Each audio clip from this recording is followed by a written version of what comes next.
Bem-vindos a mais um podcast da Clínica Horaios. Hoje o nosso episódio é sobre o tema lipedema, do diagnóstico ao tratamento. Eu sou a Patrícia Vasconcelos, sou consultora da Horaios e estou com o Dr. Alberto Cordeiro há 8 anos. Tem sido maravilhoso acompanhar a expansão da clínica. Estamos na nossa terceira expansão e hoje já contamos com 6 especialidades médicas. Hoje, para falar do tema lipedema, nós trouxemos 3 dos nossos especialistas que vão se apresentar e contar um pouquinho para vocês. Camila. Eu sou Camila Moraes, sou endocrinologista da Clínica Horaios. Dr. Pedro. Eu sou Pedro Ernesto Ramos, sou cirurgião plástico e atuo no tratamento cirúrgico do lipedema na clínica. Doutora Fernanda. O meu nome é Fernanda Federico, eu sou cirurgiã vascular e sou especialista no tratamento de lipedema na Clínica Horaios. Lipedema tem sido um tema do momento, né, gente? O que vocês acham? Não tá uma loucura a rede social? Então, eu sempre falo, né, como a gente que é da velha guarda do tratamento do lipedema, é um tema do momento, mas é uma doença tão antiga, né, que foi descrita em 1945 por 2 cirurgiões cardiovasculares. É uma doença que acompanha as mulheres há tantos anos e claro que é importante a gente entender que é uma doença que hoje está sendo mais olhada, a mulher que tem lipedema, ela está sendo cuidada. Mas é importante a gente não colocar como se fosse uma nova doença ou uma doença da moda, porque isso, de certa forma, tira a importância de valorizarmos e tentarmos entender a evolução dessa mulher ao longo de tantos anos que não recebeu esse diagnóstico e o tratamento adequado. Fê, legal você ter falado isso, porque eu trouxe uma informação que me chamou muita atenção, né? A prevalência de lipedema no Brasil é estimado de 12% nas mulheres, mas a maioria não é diagnosticada. Então, assim, é uma doença que, como você falou, né, que já é antiga, mas que na última década tem ganhado mais proporção, vamos dizer assim, né? E agora, nos últimos anos, está mais nas redes sociais, até pelo nosso boom da tecnologia. Sim.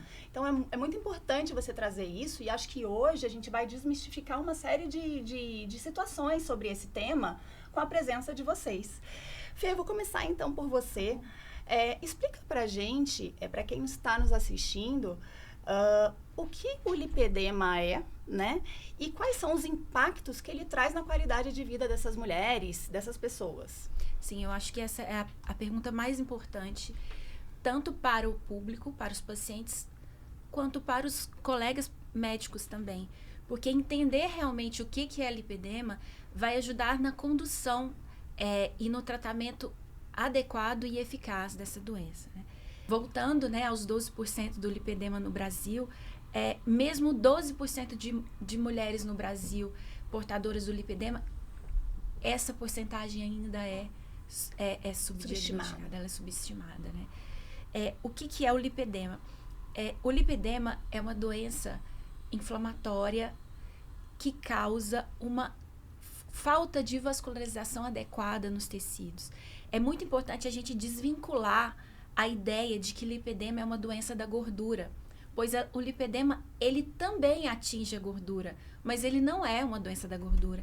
E entender o que é o lipedema vai ajudar a gente, de certa forma, não focar só em eliminar esta gordura, porque isso definitivamente não vai ser o tratamento efetivo para o lipedema.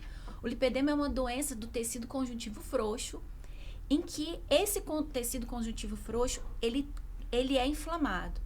Existe uma microangiopatia inflamatória em que esta inflamação dos pequenos vasos causa uma hipoxemia. O que é uma hipoxemia? Uma falta de circulação nos tecidos, mas não só na gordura. A gordura, sim, a gordura é atingida por essa inflamação hipoxêmica, mas também nós temos, hoje, com estudos que mostram musculatura inflamada, articulações inflamadas, pele inflamada.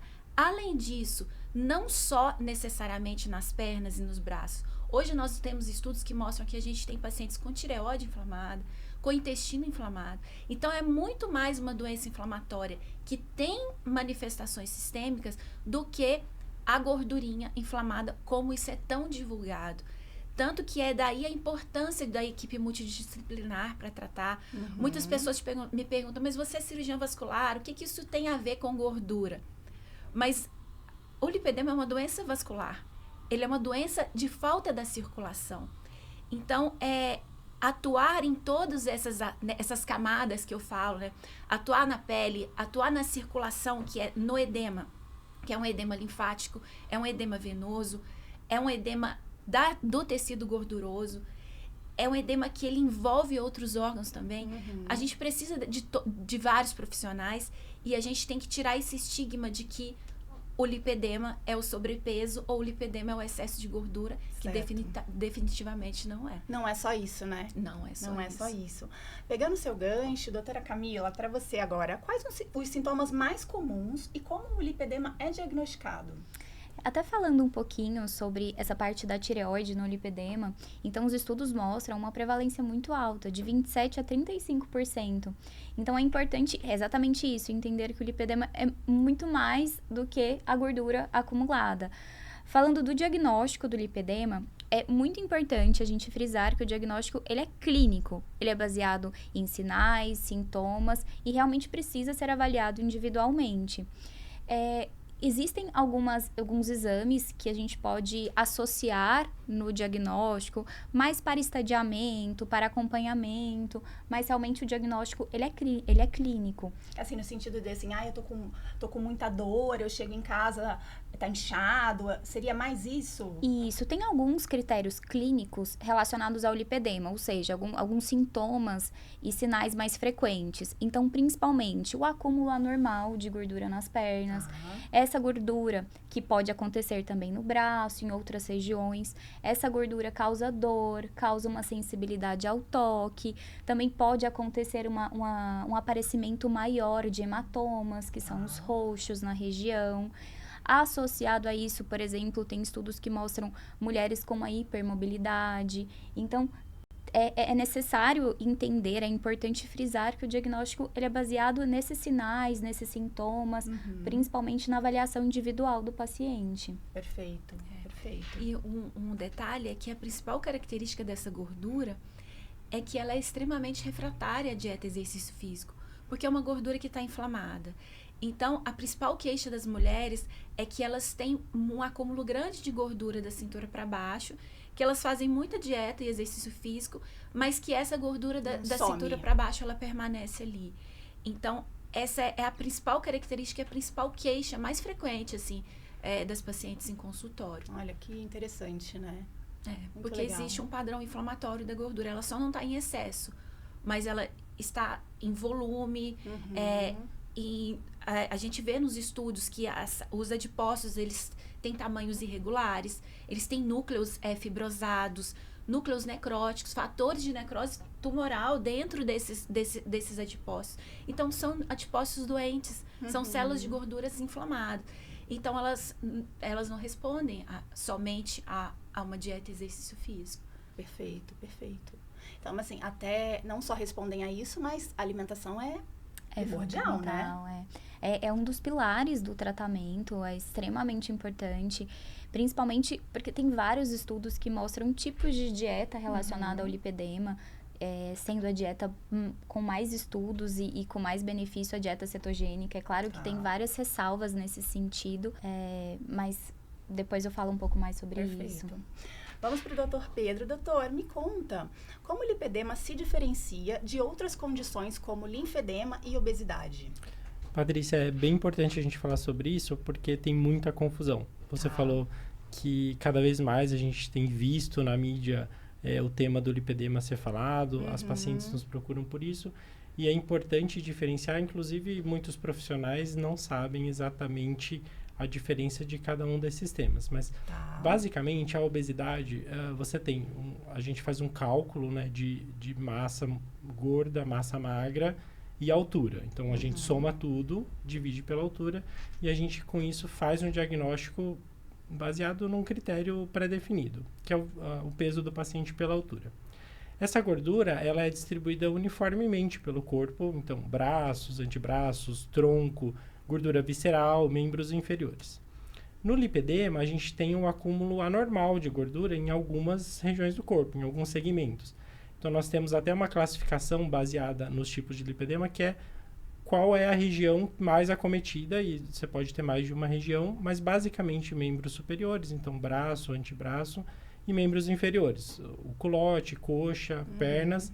E é até interessante porque quando você faz o exame físico, você vê com uma paciente que tem lipedema nos membros inferiores que o pé não é acometido. Então, existe até um sinal clínico, que é o sinal do manguito, que a gordura desce até o tornozelo, faz uma constrição e o pé está livre de acúmulo. É verdade. Eu tenho uma amiga que ela comentou exatamente isso. Ela assim, é muito estranho, porque o meu pé não incha. Exato. O pé é magrinho. O pé é magrinho. Na obesidade, você já não tem isso. Certo. O linfedema é basicamente uma alteração da drenagem linfática do membro. Em geral, ele é unilateral. Então, é muito difícil você ver os dois lados acometidos, salvo em condições raríssimas. Ao contrário do lipedema, que é difuso. Então, nas duas pernas ou nos dois braços, enfim, é sempre bilateral.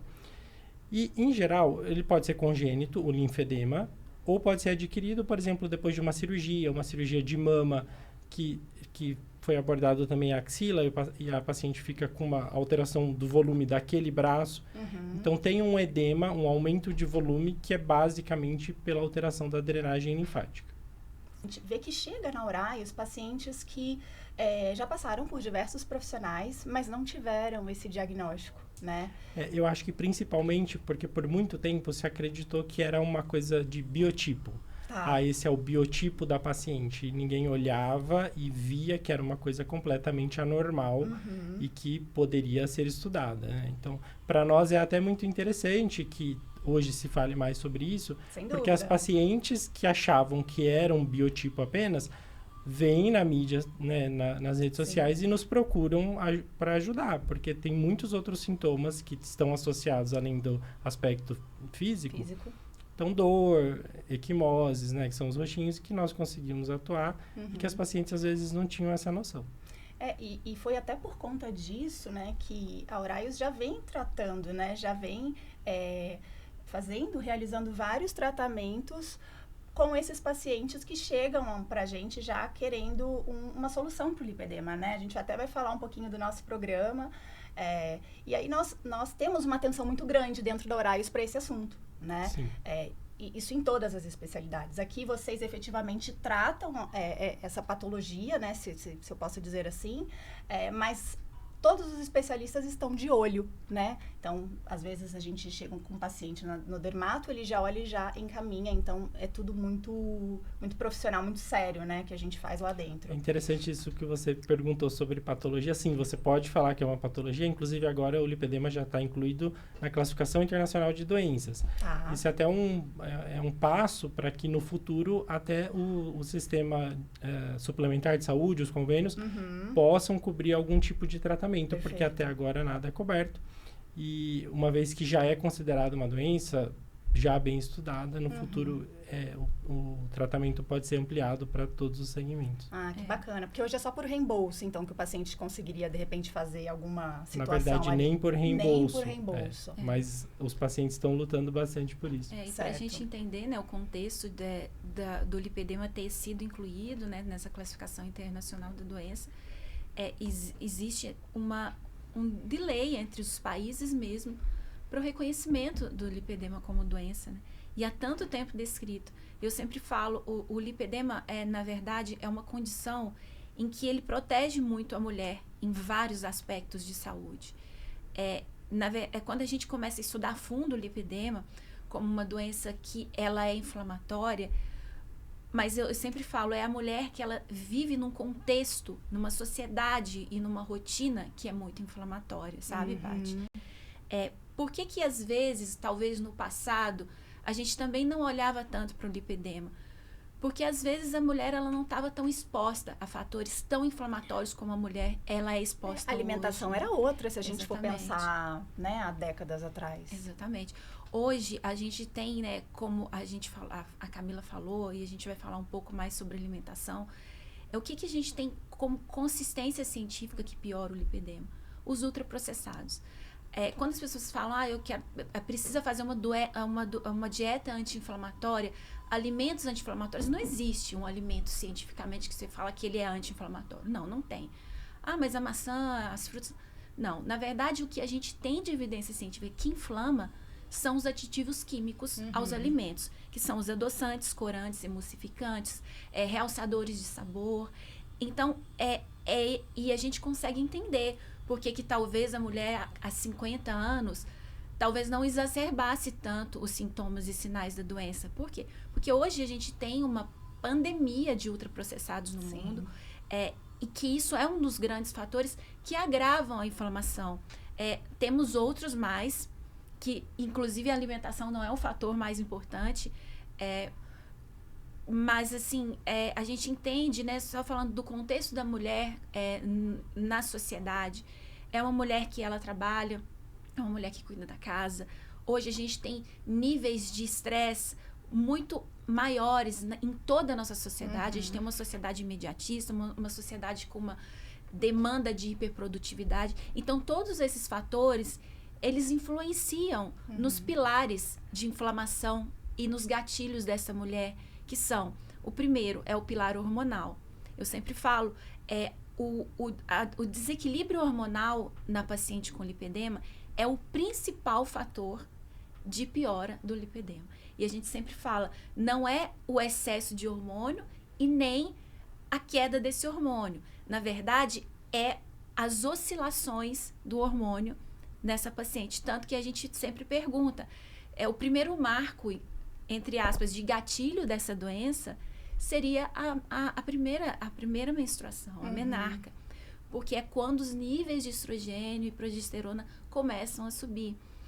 O segundo marco seria o uso, talvez, do anticoncepcional. O terceiro, a gravidez. O quarto, antigamente, a menopausa, mas antes disso, hoje nós temos as suplementações hormonais para fins estéticos e também a menopausa. Por quê? Eu acho que é muito importante a gente também divulgar que por que essas oscilações hormonais, elas pioram o lipedema? Porque os receptores hormonais que estão nas células de gordura estão inflamados. Existe um curto-circuito de leitura hormonal. Na verdade, não é uma hiperprodução ou uma baixa produção.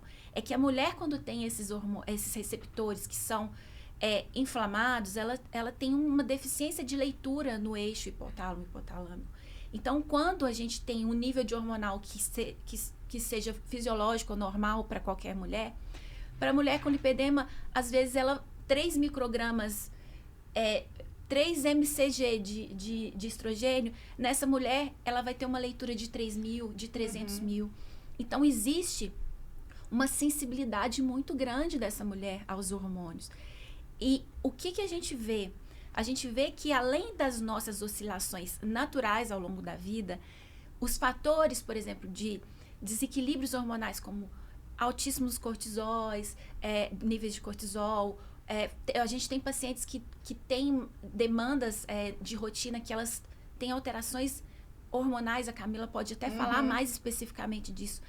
Então, hoje a mulher ela é mais sensível a essas oscilações. Então, a gente sempre fala, até a reposição hormonal nessa mulher tem que ser muito cuidadosa. A mulher também já tem estudos que mostram que ela tem mais receptores beta nos adipócitos. Então, elas têm mais responsividade a esses hormônios. O segundo pilar, que é a alimentação, que a gente fala, assim, o que a gente realmente sabe é que os ultraprocessados, os produtos industrializados pioram o lipedema. O terceiro pilar, que é o exercício físico. A gente sabe que as práticas de exercício físico, elas ajudam nesse metabolismo da célula gordurosa, no metabolismo circulatório também. Eu sempre falo como vascular, defendendo, né, a minha especialidade, que a prática de exercício físico na paciente com lipedema não é para ela emagrecer. Não é uma prática para ela queimar gordura. É qualidade de vida, né? Na verdade, é para ela melhorar a circulação, é para ela melhorar o edema, é para ela melhorar a inflamação. Então, é uma terapia anti-inflamatória. Eu sempre falo, você não tem que buscar perder medidas ou emagrecimento, mas a gente tem que ter uma memória metabólica desses adipócitos, para quando a gente reduzi-los, que se precisar, porque 50% das mulheres com lipedema são magras. A gente tem um estigma muito grande da divulgação na mídia de mulheres que estão em sobrepeso, mulheres até com obesidade mórbida, que isso, de certa forma, desvia o olhar de muitas mulheres que estão com IMC ok, normal, elas não vão se identificar com o lipedema. E a gente tira a chance de que 50% dessas mulheres não se tratem. Entendi. Não recebam esse diagnóstico. Então, o exercício físico, ele ajuda na circulação, ele ajuda na inflamação também. Não é porque, eu tô com IMC normal, eu sou magrinha, eu não tenho que fazer esse exercício, entendeu? Porque eu não preciso emagrecer. Sim. O quarto pilar é o controle do cortisol. É porque os níveis altos de cortisol, eles são inflamatórios, né? Muita liberação de radical livre, tem uma cascata que desregula hormônios. E o quinto pilar é o controle do sono. Então, eu sempre falo, uma paciente que faz dieta ok, exercício físico, estão com os hormônios ok, mas que elas não dormem e que elas são um pote de estresse, um pote de cortisol, elas não vão desinflamar. Sim. Então, é muito importante a gente também olhar para esse lado da qualidade de vida da paciente, da rotina, da rotina do sono, da higiene do sono que essa paciente tem. E também, como você, né, Paty, que é super, super dedicada a isso, o controle do cortisol com práticas, né, Sim. de meditação, práticas de desvio do olhar de tantos problemas que a gente carrega ao longo da vida, Da vida entendeu? louca que a gente vive, né? Exatamente. E a gente tem comprovação científica. Como que a gente reduz cortisol? Eu sempre falo para as pacientes, cientificamente, apagando as luzes. O cortisol, ele só vai reduzir quando as luzes apagarem. É verdade. Mas eu trabalho até as 10 da noite. Então, o que a gente faz como alternativa que a ciência descobriu? As técnicas mindfulness. Como pequenas pausas ou grandes pausas, que privilégio se a paciente tiver ao longo do dia, para você tirar o foco de todas as abas que estão abertas do seu computador mental.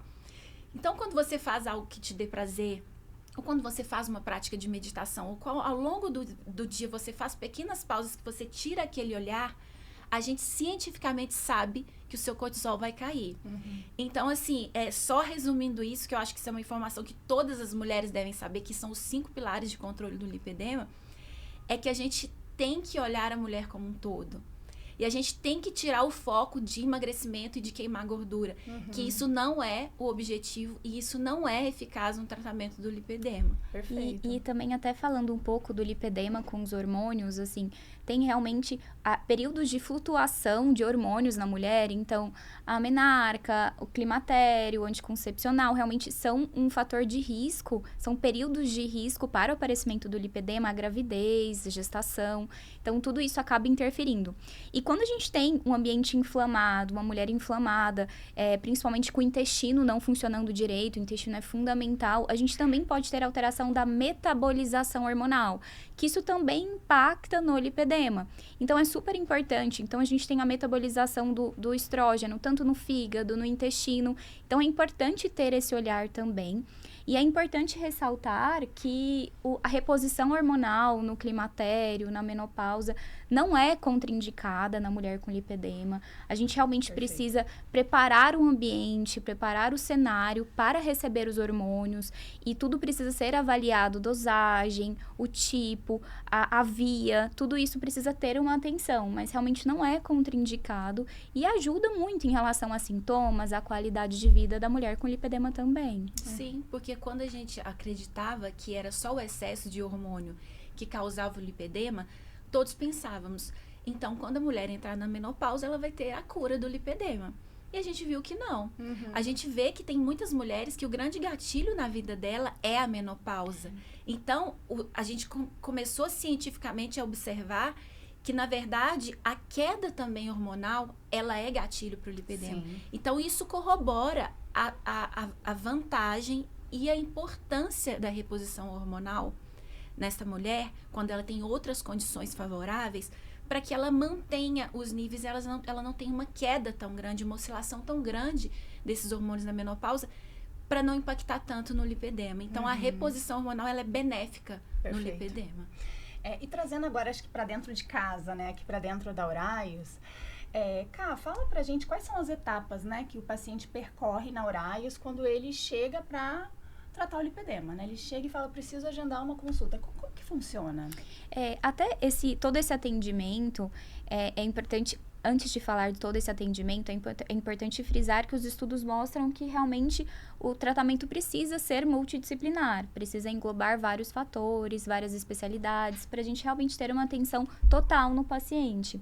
Quando o paciente entra em contato com a Oraios, falando do lipedema, ou quando outro médico da clínica diagnostica o lipedema, ele é encaminhado para o núcleo do lipedema na clínica Oraios. Então, ele passa por diversas especialidades, que cada uma vai realmente olhar o paciente como um todo. Depois da consulta, nós discutimos sobre todo o tratamento individualizado, isso é muito importante, então assim, individualizado daquele paciente, então instituímos um tratamento. Bacana. Mas realmente é importante frisar que precisa ser individualizado e que realmente é um tratamento multidisciplinar. Perfeito. Então, ele passa por vocês 3, depois vocês sentam, conversam e aí determinam o melhor tratamento. Isso. Que maravilha. Porque foi muito difundido que o tratamento seria apenas cirúrgico, né? Então, há 2 erros, né? Primeiro, que é uma gordura doente, Sim. apenas. Sim. E segundo, que o tratamento é apenas a remoção dessa gordura doente. Então, isso tem sido ainda muito difundido. E, felizmente, lá nós temos uma mentalidade bem diferente, Sim. que é muito mais adequada. Sem Então, dúvida. a gente faz o tratamento multidisciplinar. A cirurgia vascular, a nutrologia, a endocrinologia e a cirurgia plástica, quando é o momento e quando é indicado. Então, por isso que é importante ter esse fluxo, que todas as especialidades avaliem o paciente, sentem, discutam, e para cada paciente nós vamos ter um tipo diferente de tratamento. E às vezes até momentos em que cada uma vai entrar. Perfeito. Aproveitando, doutor Pedro, conta pra gente algum caso que vocês tenham tratado juntos, de repente você e a Fê, ou você e a Camila, né, assim, quais foram as principais mudanças desse paciente? Conta um caso pra gente. Então, é muito interessante que pequenos detalhes que às vezes a gente não percebe no dia a dia, para as pacientes fazem muita diferença, né? Então, um clássico de pacientes é, por exemplo, usar a bota. Assim, um paciente que não conseguiu usar a bota ou não conseguiu usar um sapato que amarra no tornozelo, por exemplo, e que fala, doutor, agora eu estou conseguindo usar, né? Então, Que legal. a gente tem alguns casos desses. Tem uma outra paciente que não conseguia ajoelhar na missa, por exemplo, porque tinha muita dor. Ela tinha um lipedema que acometia abaixo dos joelhos. E depois da cirurgia, reduzindo esse volume, tirando a parte da gordura doente, e que contribui para o sintoma, né? Ela consegue fazer isso agora. Então, são coisas pequenas que às vezes a gente não se dá conta, mas que para os pacientes é muito impactante. Sem dúvida, que é a qualidade de vida mesmo, né? O dia a dia, né, do paciente. Exatamente. E quando a gente tem realmente uma paciente que tem lipedema, a gente vê que muitas vezes a principal queixa dela não é estética. Ela fala assim, isso me incomoda muito. Eu tenho desconforto, eu tenho dor, eu tenho peso nas pernas, eu tenho uma pressão nas pernas. E quando a gente desinflama essa paciente, eu sempre falo, né, tem várias etapas, né? A gente começa organizando a casa, né, Camila? A Camila olha a parte hormonal, a gente vê a parte inflamatória, eu vejo a parte circulatória. A gente sempre, é muito frequente a insuficiência venosa associada ao lipedema, porque essas vezes estão ali passando no meio da inflamação toda, né? Tanto assim, por que fica tanto roxinho na perna? Porque esses vasos estão inflamados. Então, eles têm uma fragilidade maior. Então, eles são mais danificados pela inflamação. Então, eu sempre falo, apareceu muito roxo, já é um critério, estou mais inflamadinha. Então, quando a gente consegue, né, estabilizar essa paciente, organizar os parâmetros inflamatórios, tratar essa parte do edema, essa parte circulatória, e a gente tem associação com a cirurgia plástica, eu falo, Pedro vem, que ele é a cereja do bolo. Mas e aí a gente entra com uma cirurgia para o lipedema, que não é aquela grande lipoaspiração, que aspiram 10, 15 litros numa paciente, 15 nem tanto, né? Porque já passou do critério. Mas é uma cirurgia que vai refinar, que vai pegar pequenos detalhes, que vai ajudar também na parte da autoestima da paciente. Eu sempre falo, antigamente, a mulher que tinha lipedema, ela era condenada a não fazer tratamentos estéticos, porque ela não podia fazer nada. Tá. E isso ainda é difundido. Porque a paciente que tem lipedema, ela é inflamada, ela não pode fazer nada. Ela pode. A paciente que tem lipedema, ela pode fazer tudo. Mas ela tem que fazer orientada por um profissional especialista responsável para ver o momento certo. Ela pode fazer radiofrequência, ela pode fazer bioestimulador, ela pode fazer tratamentos estéticos. E ela pode, sim, fazer lipoaspiração. Mas o momento correto de fazer é muito importante. Ô Fê, deixa eu até, assim, pegar esse seu gancho da lipoaspiração da cirurgia. Quando a cirurgia é necessária, doutor Pedro? Então, primeiro, quando é o momento correto. Então, Tá. primeiro, a paciente já tem que ter iniciado o tratamento clínico e já estar bem, com uma adesão boa a esse tratamento. Então, Sim, não é assim... mais desinflamada, vamos Exato, dizer assim. não é assim, comecei há um mês e já vamos para a cirurgia. Então, Tá. não. Ela tem que ter um segmento já de alguns meses com as outras especialidades. E aí, nós entramos em um consenso de que a paciente, naquele momento, está no melhor momento de inflamação dela, Tá. já usou todas as alternativas e que aí sim pode ir para a cirurgia.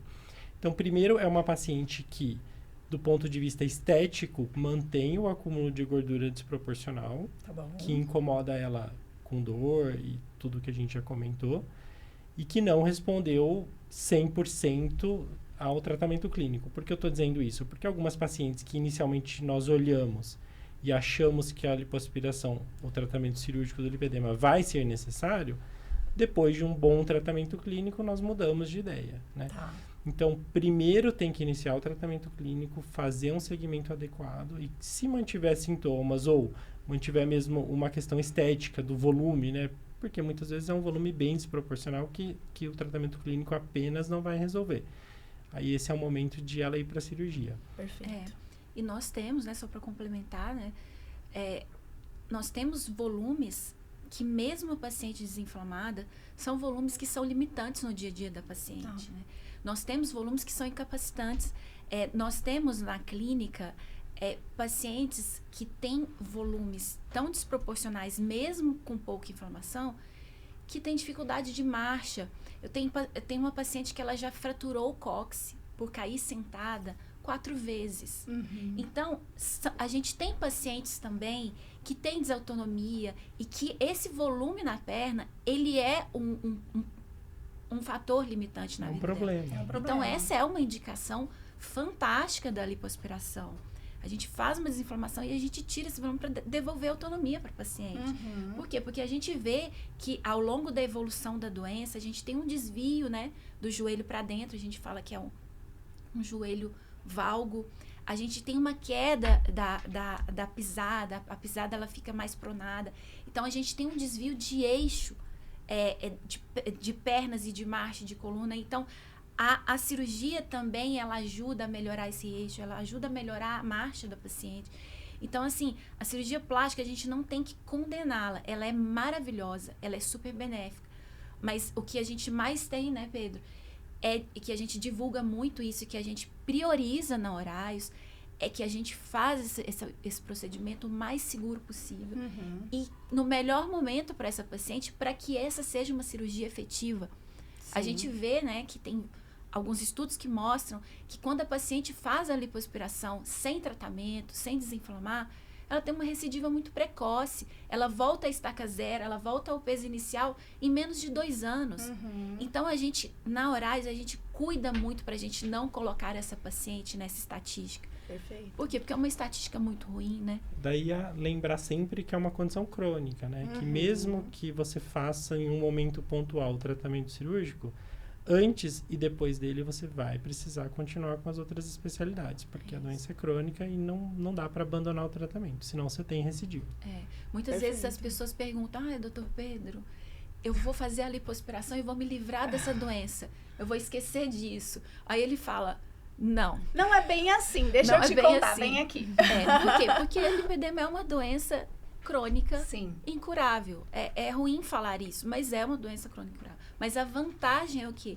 Que a gente consegue tratar. A gente tem muita tecnologia. É como um hipertenso que cuida, faz as, É isso que eu ia as falar, mudanças um de estilo de hipertenso, vida. uma pessoa que é obesa, assim, ela vai emagrecer agora, se ela larga a mão, ela vai voltar a engordar, então não tem como, né? Então, e hoje com as tecnologias todas, que inclusive a gente tem na Horários, a gente consegue tratar paciente em todas as etapas. Até assim, quando a gente falou que nós íamos fazer o podcast com esse tema, nós colocamos no nosso Instagram. Aliás, quem não segue, @Clínica Horários, esperamos vocês lá. E vieram algumas perguntas. Então, eu trouxe alguma dessas perguntas para Porque é a pergunta do dia a dia, né? Que eu acho que é a pergunta do paciente que chega lá de dúvidas. Vou começar então com a doutora Fê. A gente já falou das causas do lipedema, mas Fê, genética interfere? E lipedema também pode acometer homens? Olha, já temos estudos que o lipedema é uma doença hereditária.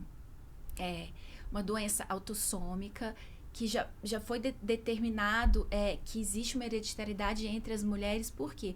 Porque existe uma predominância estrogênica nessas mulheres. E, inclusive, o último estudo que a gente tem é que foram selecionadas mulheres de várias gerações de uma família só, todas tinham lipedema, e estudaram essas mulheres e foram identificados uma mutação de um gene. A gente não sabe se esse gene realmente é o do lipedema, mas é um gene que era comum em todas essas mulheres. Então, cada dia que passa, a gente tem mais evidência de que é uma doença hereditária. E por que o homem não tem lipedema? Na verdade, é uma doença estrogênica, né? Os homens não produzem tanto estrogênio, mas a gente tem relatos de homens que possuem disfunções endocrinológicas que eles podem sim manifestar a doença, mas são casos muito, muito específicos. Perfeito. Doutor Pedro, existem algumas alternativas não invasivas para o tratamento do lipedema, nós já falamos aqui. É possível eliminar a celulite do lipedema com tecnologia? Bom, é possível melhorar muito, então sempre lembrar que no lipedema nós nunca vamos resolver tudo de uma vez, né? Isso é até uma ideia falsa que algumas pessoas tentam vender para os pacientes. Então, nós temos lá na clínica várias tecnologias que contribuem muito, né, no processo de tratamento inicial. Então, para celulite, nós temos radiofrequência microagulhada, nós temos aparelhos de ultrassom, que por melhorar a drenagem da região, melhoram o aspecto da celulite. E a gente também faz alguns procedimentos menos invasivos que uma cirurgia, que são as subcisões com bioestimuladores de colágeno, que melhoram o aspecto da pele, melhoram a flacidez e que tratam a retração, né, daquela região inflamada da celulite. Legal. Última pergunta aqui para a doutora Camila. A gente já falou assim, um pouco de dieta, de alimentação. Você falou que a cetogênica seria talvez a melhor dieta. Então, só reafirmando, né, doutora Camila, para quem tem lipedema, só comer bem e fazer exercícios não é suficiente, certo? São um dos pilares do tratamento, mas só isso não é suficiente. Inclusive, em termos de estudos, nós temos estudos do jejum intermitente, da dieta cetogênica, da dieta de baixa caloria não cetogênica. Em um dos estudos foi visto a superioridade da dieta cetogênica, mas é importante frisar que dieta cetogênica não é para todo mundo, principalmente pacientes que têm perfis alimentares específicos, no caso da compulsão alimentar. Inclusive, em um dos estudos, pacientes que não toleraram a dieta cetogênica, uma dieta de baixa caloria não cetogênica, também foi benéfica na melhora da dor e na melhora da qualidade de vida do paciente. Legal, bacana. Bom, para a gente finalizar, queria que cada um deixasse uma consideração, um conselho, uma dica para quem está assistindo a gente, né? Para quem está preocupado, atento a esse tema do lipedema. Pode ser? Pode. Vamos lá, doutora Fê. Que pena que está acabando o papo. Por mim, ficaríamos o dia Horas, todo aqui, né? Conversando sobre lipedema. Espero que tenhamos mais episódios, que a gente continue a nossa conversa, tá? E assim, eu acho que o mais importante é o que a gente está fazendo. É divulgar informação de qualidade, divulgar informações sérias, com embasamento científico, e que as mulheres, elas se identifiquem e busquem profissionais sérios. Não entendam que não existe protocolo, não existe tratamentos da moda para o lipedema. É uma doença muito séria e a mulher com lipedema, ela tem que ser olhada de uma forma muito séria. Então, essa minha mensagem que há muitos anos eu carrego como meu lema, é que nós precisamos cuidar da mulher com lipedema. Boa. Doutor Pedro? Bom, eu queria falar para as pacientes que acham que tem essa condição ou que já sabem, que se sintam acolhidas, que lá na clínica elas serão acolhidas. Nós temos um tratamento muito legal, multidisciplinar. Lembrar que a cirurgia plástica faz o tratamento cirúrgico, mas não é tudo. E nós estamos lá prontos para acolher todo mundo que puder vir com a gente. Boa. Doutora Camila? É importante ressaltar que as mulheres que têm esses sintomas, que sofrem com isso, que realmente busquem a qualidade de vida, busquem melhora dos sintomas, busquem profissionais capacitados para esse acompanhamento e tratamento. E realmente na Uraios elas vão conseguir ter todo esse acompanhamento. Bacana, eu queria muito agradecer a presença de vocês, foi maravilhoso. Tenho certeza que teremos um episódio 2 desse tema, né? E vocês estarão aqui comigo novamente. Queria agradecer aos nossos ouvintes, quem está aqui com a gente desde o início, ouvindo sobre esse tema lipedema. E ficar ligado que em breve teremos um novo episódio com um tema também bem palpitante e interessante para vocês. Tchau, tchau, gente!